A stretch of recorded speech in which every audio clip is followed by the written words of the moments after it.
Jeff TV. This is where I attempt to discuss a very important issue in economic development in 90 seconds. I often go over the 90 seconds, but please bear with me. I will continue to try.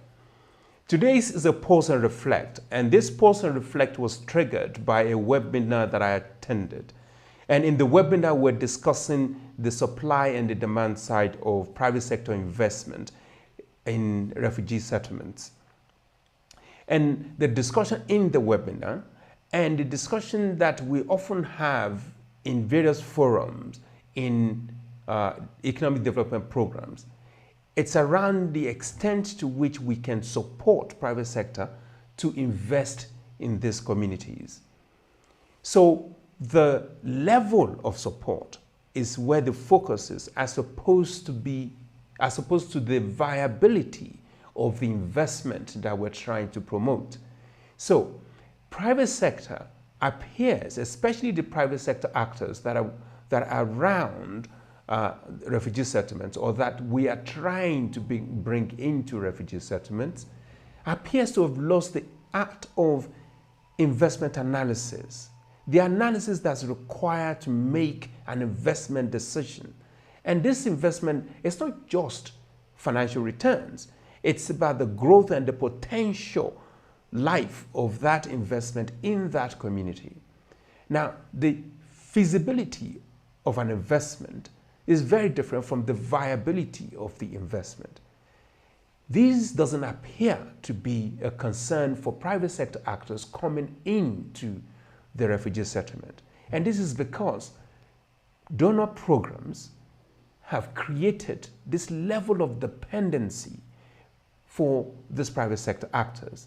So what they think more is about how much potentially can they gain from the development programs, and how long can they stay doing business with development programs. And the idea of being innovative and creative and solving the problem of the participants now takes a second place. So it begs the question, so who benefits from private sector development programs investment? Who benefits from that investment? The private sector actors have lost, they don't do the level of investment required. So development programs cannot, at the end of that investment, determine the viability of that investment. And if you can't determine the viability of the investment, it's then difficult to promote that investment to other potential investors in the area. So you don't know if your business model is working.